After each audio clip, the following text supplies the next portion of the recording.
ചെയ്യോ?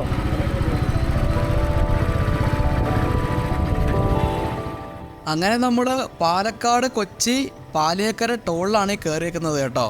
പാലിയേക്കര ടോളും കഴിഞ്ഞ് കുറച്ചും കൂടി മുന്നോട്ട് വന്ന് കഴിയുമ്പോൾ ലെഫ്റ്റിലേക്കൊരു വഴിയുണ്ട്.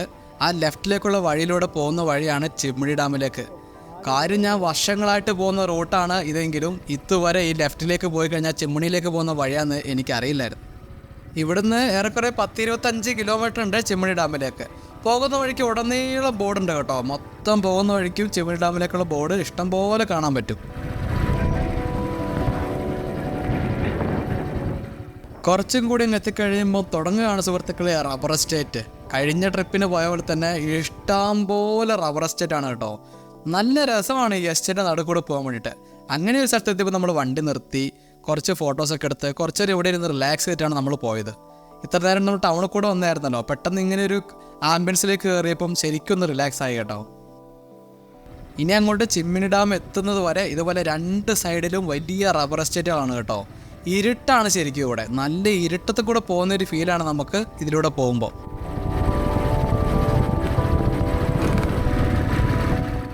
റോഡൊക്കെ നല്ല മുത്ത് പോലെ ഉണ്ട് കേട്ടോ. എന്ത് രസമായിരുന്നു അറിയോ. നമ്മൾ എന്താണെന്നല്ല ഇന്ന് പോയപ്പോൾ എപ്പോഴും തൊട്ട് മുന്നേ മഴ പെയ്ത് പോയിട്ടുണ്ടാവും. അതുകൊണ്ട് റോഡൊക്കെ നല്ല നനഞ്ഞ് നല്ല തണുത്ത അന്തരീക്ഷമായിരുന്നു കേട്ടോ മൊത്തത്തിൽ.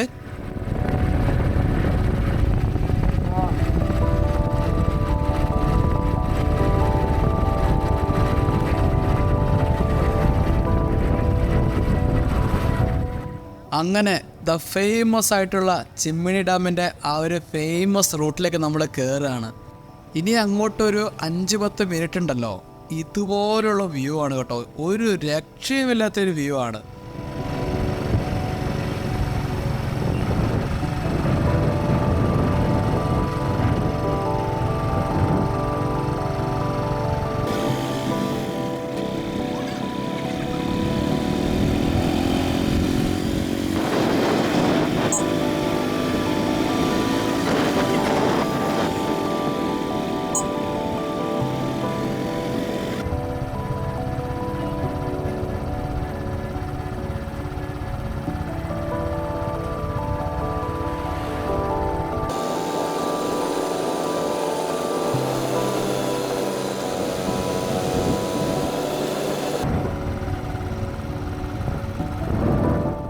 ഈ ഒരു ഏരിയയൊക്കെ ഉണ്ടല്ലോ അതിമനോഹരമാണ് കേട്ടോ കാണാൻ വേണ്ടിയിട്ട്. നോക്കിയാൽ 2 സൈഡിൽ ഇങ്ങനെ വിശാലമായിട്ട് കിടക്കുകയാണ്.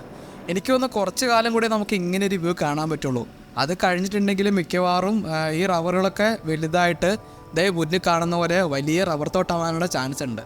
അതുകൊണ്ട് ഈ ഒരു കാഴ്ച എൻജോയ് ചെയ്യണമെങ്കിൽ പെട്ടെന്ന് തന്നെ പെട്ടിയും കിടക്കയായിട്ട് പോന്നോ ഈ റൂട്ട് കൂടെ ഇപ്പം തന്നെ വന്നാലേ നമുക്ക് ഈ ഒരു ഫീൽഡ് കാണാൻ പറ്റുള്ളൂ കേട്ടോ. അങ്ങനെ വീണ്ടും നമ്മൾ വലിയ റബ്ബർ എസ്റ്റേറ്റിലേക്ക് എൻ്റർ ചെയ്തിരിക്കുകയാണ്. കുറച്ചുകൂടി മുന്നിലെത്തിയപ്പോൾ ഇതുപോലൊരു പുഴ കണ്ടു കേട്ടോ. അടിപൊളി വെള്ളമായിരുന്നു അവിടെ. അതുകൊണ്ട് അവിടെയും കൂടി ഒന്ന് ഇറങ്ങിയിട്ടാവാം ഇനി മുന്നോട്ടുള്ള യാത്ര തീരുമാനിച്ചു.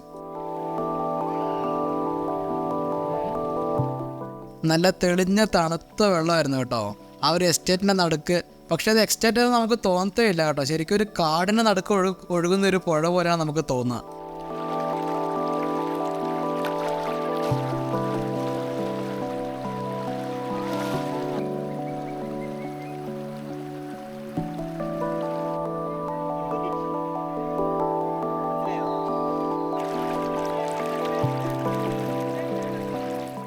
ഈ ഒരു വലിയ മരം കാണാൻ അടിപൊളിയായിരുന്നു കേട്ടോ.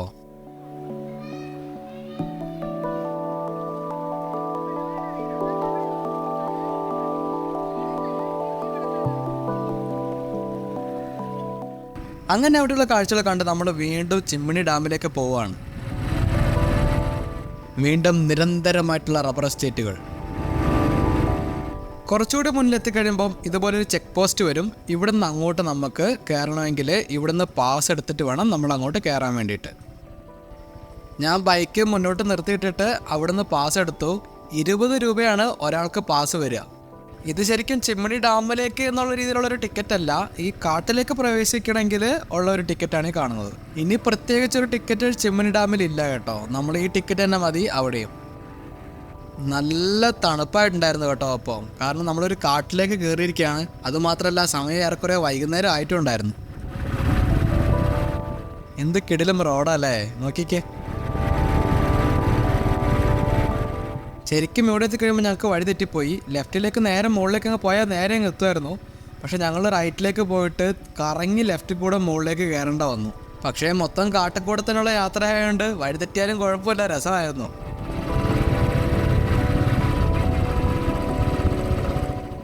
ദാ ഇവിടെ വെച്ചിട്ട് വീണ്ടും നമ്മൾ ലെഫ്റ്റിലെടുത്തിട്ട് നേരെ കയറുകയാണ്.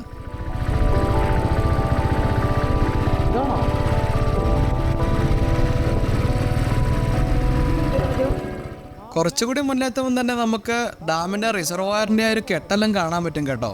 നമുക്ക് അതിൻ്റെ മുകളിലൂടെ വേണം ഇനി നടക്കാൻ വേണ്ടിയിട്ട്. അങ്ങനെ നമ്മൾ ടോപ്പിലെത്തി. ബൈക്ക് ഇവിടെ വെച്ചിട്ട് നമ്മൾ റിസർവോയറിലേക്ക് നടക്കുകയാണ്. ഈ ഒരു ഗേറ്റിൻ്റെ ഉള്ളിൽ കൂടെ അങ്ങോട്ട് കയറി നടന്നിട്ടുണ്ടെങ്കിൽ നമുക്ക് നല്ല രസമായിട്ടുള്ള വ്യൂ അവിടുന്ന് കാണാൻ പറ്റും.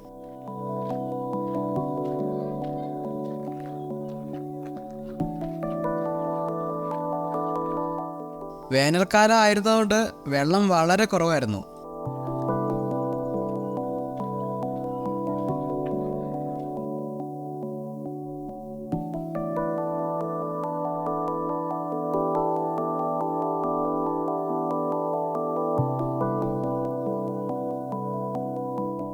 ചെറിയ രീതിയിലുള്ള തണുത്ത കാറ്റ് വീശുന്നുണ്ടായിരുന്നു കേട്ടോ അവിടുന്ന്. നല്ലൊരു ആംബിയൻസ് ആയിരുന്നു ആ ഒരു സമയത്ത് അവിടെ.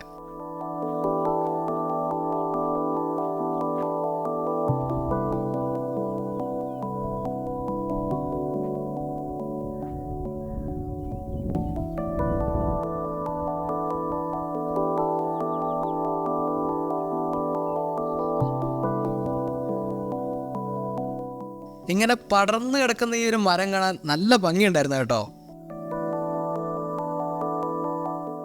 അങ്ങനെ അവിടെ നമ്മൾ തിരിച്ചിറങ്ങി നേരെ താഴെ കൊട്ടത്തോണിയിൽ കയറാൻ വേണ്ടി പോവാണ്. ഇവിടെ കൂടുതൽ ഫാമിലീസ് ആണ് കേട്ടോ വരുന്നത്. കണ്ടില്ലേ, നല്ലൊരു ചെറിയ ചിൽഡ്രൻസ് പാർക്ക് പോലത്തെ സെറ്റപ്പൊക്കെ ഉണ്ട് ഇവിടെ. ഊഞ്ഞാലൊക്കെ ഒരുപാട് കെട്ടിയിട്ടിട്ടുണ്ട്. നല്ല രസമാണ് ഈ ഡാം സൈറ്റ് വ്യൂവിലേക്ക് നിന്നിട്ട് ഊഞ്ഞാലൊക്കെ ആടാൻ വേണ്ടിയിട്ട്.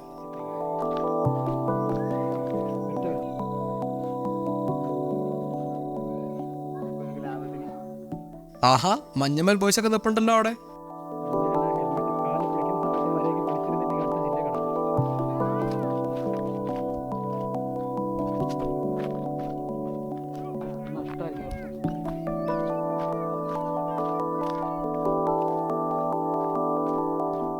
കൊട്ടത്തോണിയിൽ കയറണമെങ്കിൽ ഒരു റൗണ്ട് പോകാൻ വേണ്ടിയിട്ട് 400 രൂപയാണ്. 4 പേർക്ക് വരെ അതിൽ കയറാം.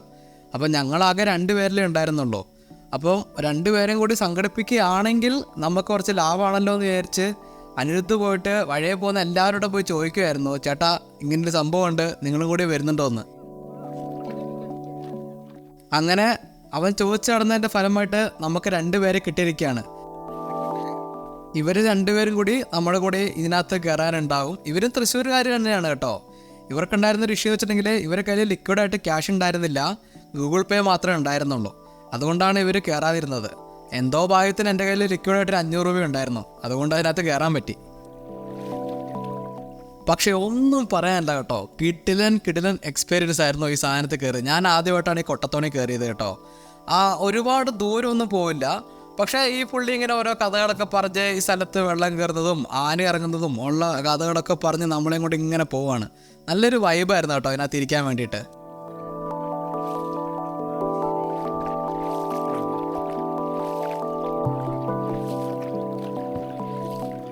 നമുക്ക് പുറമെ വേറെയും ഒരു ഫാമിലി നമ്മുടെ പുറകെ തന്നെ ഉണ്ടായിരുന്നു.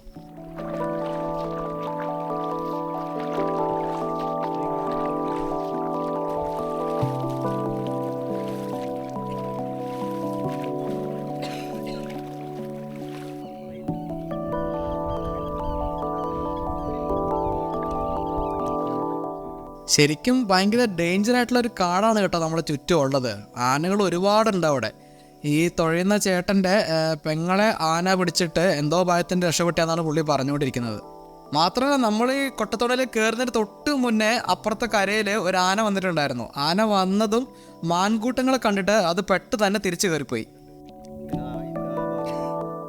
ഈ തുഴയുന്ന ചേട്ടന്മാരുടെ ഒരു പ്രത്യേക പരിപാടിയുണ്ട്. നമ്മളെ അറ്റത്ത് കൊണ്ടുപോയിട്ട് ഇങ്ങനെ ഒരു കറക്കം അങ്ങോട്ട് കറക്കും കേട്ടോ. എൻ്റെ പൊന്നടോവേ, നമ്മൾ സ്വർഗലോകം കണ്ടുപോകും കേട്ടോ. നമ്മൾ കറങ്ങിയിട്ട് ഒരു വഴിക്കാവും. ആദ്യം നമ്മൾ സ്ലോയിലൊക്കെ തുടങ്ങും, പക്ഷെ ഇതിൻ്റെ ഒരു എക്സ്ട്രീം പീക്കിലേക്ക് എത്തുമ്പോഴുണ്ടല്ലോ ഒട്ടുക്കത്തെ സ്പീഡായിരിക്കും കേട്ടോ. എനിക്ക് ക്യാമറ കയ്യിൽ വെച്ചിട്ട് ഹാൻഡിൽ ചെയ്യാൻ പറ്റുന്നുണ്ടായിരുന്നില്ല.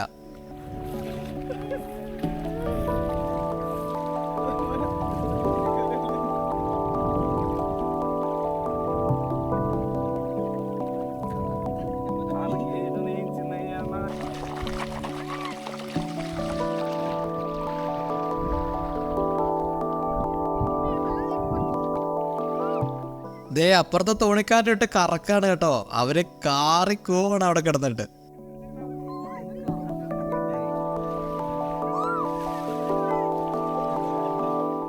അങ്ങനെ അവിടുന്ന് നമ്മൾ വീണ്ടും തിരിച്ച് നമ്മുടെ സ്റ്റാർട്ടിങ് പോയിന്റിലേക്ക് പോവാണ് കേട്ടോ. സ്റ്റാർട്ടിങ് പോയിന്റ് എത്തിയിട്ട് അവിടുന്ന് ഇതേപോലെ ഒരു കറക്കും. ഇതിനെക്കാട്ടും സ്പീഡിലാണ് അവിടുന്ന് കറക്കുക കേട്ടോ. അതോടുകൂടി കഴിയുന്നതോടുകൂടി നമ്മുടെ വയറ്റിൽ നിന്ന് എല്ലാം പുറത്തു വരാനുള്ള ചാൻസ് കൂടുതലാണ്.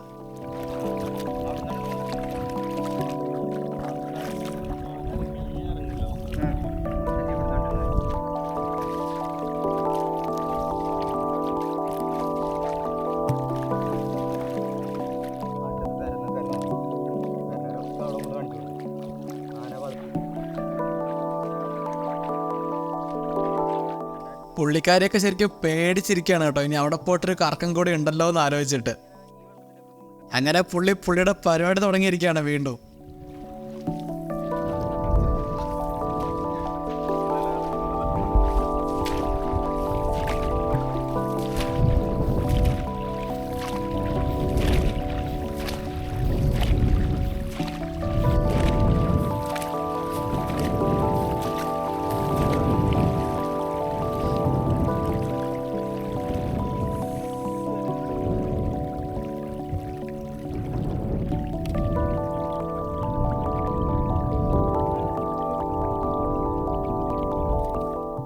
എന്താ പറയാ, ഒരു ഒന്നൊന്നര എക്സ്പീരിയൻസ് ആയിരുന്നു കേട്ടോ.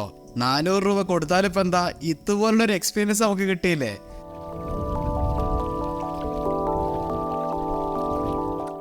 അങ്ങനെ പുള്ളി കൊട്ടത്തോണി ദേ കരയിലേക്ക് അടുപ്പിക്കുകയാണ് കേട്ടോ.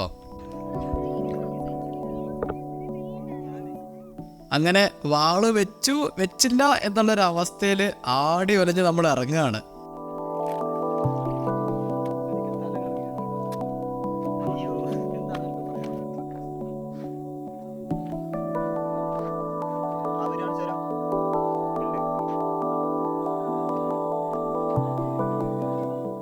അങ്ങനെ അവിടെയുള്ള കാഴ്ചകളെ കണ്ടിട്ട് നമ്മളൊരു തൂക്കുപാലം കാണാൻ വേണ്ടിയിട്ട് പോവുകയാണ്. അവരും നമ്മളെ കൂടെ തന്നെ ഉണ്ട്. അവരോട് അത്യാവശ്യം കമ്പനി ആയിട്ടുണ്ടായിരുന്നു കേട്ടോ. അപ്പോൾ അവർക്ക് അങ്ങോട്ടുള്ള വഴി അറിയാം. അപ്പോൾ അവർ നമ്മുടെ മുന്നിൽ പോയിക്കോളാം, നമ്മൾ അവരെ ചേസ് ചെയ്ത് പുറകെ വന്നാന്നുള്ളൊരു ധാരണയിൽ നമ്മളടുത്തൊരു തൂക്കുപാലം കാണാൻ വേണ്ടി പോവുകയാണ്.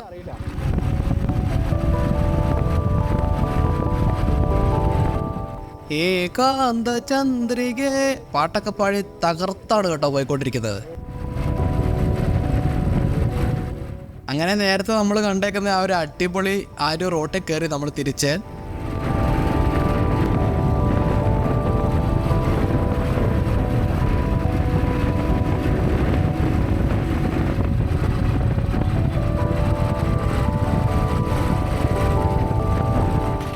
അങ്ങനെ ഈ ഒരു ജംഗ്ഷനിലെത്തി. ഇപ്പോൾ ഞങ്ങൾ കുറച്ച് മുന്നോട്ട് പോകുന്ന വഴി തിരിച്ചു പോന്നിട്ടതാ ഈ ഒരു ജംഗ്ഷനിലെത്തി കഴിയുമ്പോൾ ഇവിടുന്ന് ലെഫ്റ്റിലേക്ക് ഒരു വഴി കാണാൻ പറ്റും. ഇതേപോലെ ഈ ഒരു വഴിയിൽ കൂടെ നേരെ പോകുന്നതാണ് ആ പാലത്തിലേക്ക്.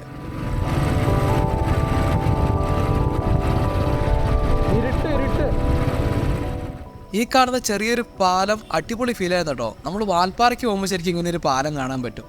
കിട്ടില്ലല്ലേ കാണാൻ നോക്ക്.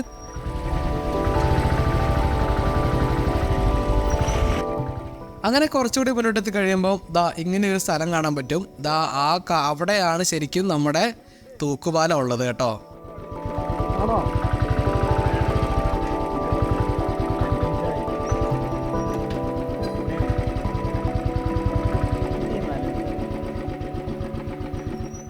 ബ്ലോബീനെ ഇവിടെ പാർക്ക് ചെയ്തിട്ട് നമ്മൾ ആ പാലത്തിലേക്ക് കയറാൻ വേണ്ടി പോവാ. പാലം കൊടൂരമായിരുന്നു കേട്ടോ. അത്യാവശ്യം സാഹസികതയൊക്കെ ഇഷ്ടപ്പെടുന്ന ആൾക്കാർക്ക് ഈ പാലം വളരെ ഇഷ്ടമാകും. കാരണം വളരെ ശോകാവസ്ഥയിലായിരുന്നു. ഒരു സേഫ്റ്റി പ്രിക്കോഷൻസും ഇല്ല. താഴെ പോയാൽ പോയത് തന്നെയാണ്. പക്ഷെ ഒരു പ്രത്യേക ഫീലായിരുന്നു കേട്ടോ ഈ ഒരു പാലത്തിൻ്റെ ഭംഗി എന്ന് പറയുന്നത്. ഇവരങ്ങോട്ട് അപ്പുറത്തേക്ക് ക്രോസ് ചെയ്തില്ല കേട്ടോ. ഇവിടെ എത്തിയിട്ട് അവർ നിന്നു. അവർക്ക് അപ്പുറത്തേക്ക് ക്രോസ് ചെയ്യാൻ ശരിക്കും പേടിയായിരുന്നു. അവരവിടെ നിന്ന് ഇങ്ങോട്ട് തിരിച്ചു പോന്നു. പക്ഷെ നമ്മൾ മുന്നോട്ട് തന്നെ പോകണം കേട്ടോ. നമുക്ക് പേടിയെന്നൊരു സംഭവമില്ലല്ലോ. ഇതേ കണ്ടില്ലേ, വെറുതെ പലകയൊക്കെ വെച്ച് അടിച്ചു വെച്ചേക്കാണ് കേട്ടോ.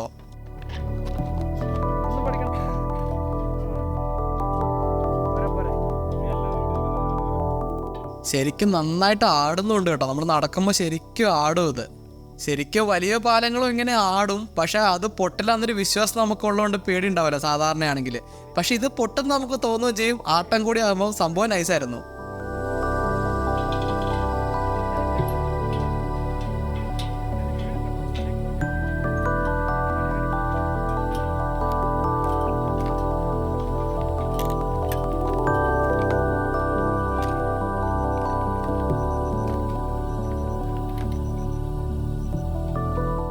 അങ്ങനെ നമ്മൾ ഓപ്പോസിറ്റ് സൈഡിലേക്ക് ഇറങ്ങാൻ വേണ്ടി പോവാണ് കേട്ടോ.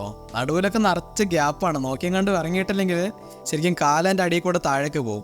മാത്രമല്ല ഈ കമ്പി നമുക്ക് പിടിച്ചിറങ്ങാൻ പറ്റില്ല. രണ്ട് സൈഡിലുള്ള കമ്പികളും തുരുമ്പ് പിടിച്ചിട്ട് കമ്പികൾ പുറത്തേക്ക് തള്ളി നിൽപ്പുണ്ട്. അവൻ്റെ കയ്യിൽ ശരിക്കും ഒരു കമ്പി കുത്തി കയറിയിട്ട് കൈ മുറിഞ്ഞിട്ടുണ്ടായിരുന്നു. എങ്ങനെയുണ്ട് താഴെ നിന്നുള്ള വ്യൂ? അടിപൊളിയല്ലേ? ഇതിൻ്റെ ഓപ്പോസിറ്റ് സൈഡിൽ ഏത് സമയത്തും ആന ഇറങ്ങുന്ന സ്ഥലമാണ് കേട്ടോ. എല്ലാവരും നാട്ടുകാരെപ്പോഴും പറയുന്ന ആരാണ് അവിടെ നിൽക്കരുത് രാത്രിയൊന്നും. വൈകുന്നേരം ആകുമ്പോൾ അവിടെ നിൽക്കരുത്. കാരണം അവിടെ ആന ഇറങ്ങിയിട്ടുണ്ടെങ്കിൽ ഭയങ്കര സീനാന്നാണ് അവർ പറയുന്നത്. ഞങ്ങളവിടെ കുറേ നേരം ഇരുന്ന് കേട്ടോ. ഒരുപാട് സമയം ഞങ്ങൾ ഓരോ കഥകളൊക്കെ പറഞ്ഞിരുന്നതിന് ശേഷമാണ് ഞങ്ങളവിടെ തിരിച്ചു പോരുന്നത് കേട്ടോ. ഞങ്ങൾ തിരിച്ചിറങ്ങാനാകുമ്പോഴത്തേക്ക് ശരിക്കും പാതിരാത്രിയായി. 8-8:30 വരെ ഞങ്ങൾ അവിടെ ഇരിക്കുമായിരുന്നു ആ പാലത്തിൻ്റെ മുകളിൽ കേട്ടോ. ആനയൊന്നും ഇറങ്ങിയില്ല. അതിനുശേഷം ഞങ്ങൾ അവിടുന്ന് തിരിച്ച് ആലുവയ്ക്ക് പോരുകയാണ്.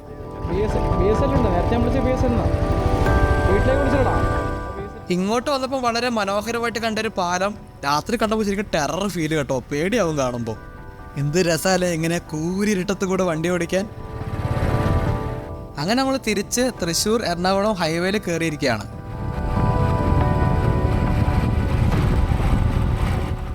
അങ്കമാലിയൊക്കെ പാസ് ചെയ്ത് നമ്മൾ പറവൂർ കവല സിഗ്നലിലെത്തി. സിഗ്നലിൽ നിന്ന് റൈറ്റ് എടുത്തിട്ട് കോട്ടപ്പുറത്തേക്ക് പോവുകയാണ്.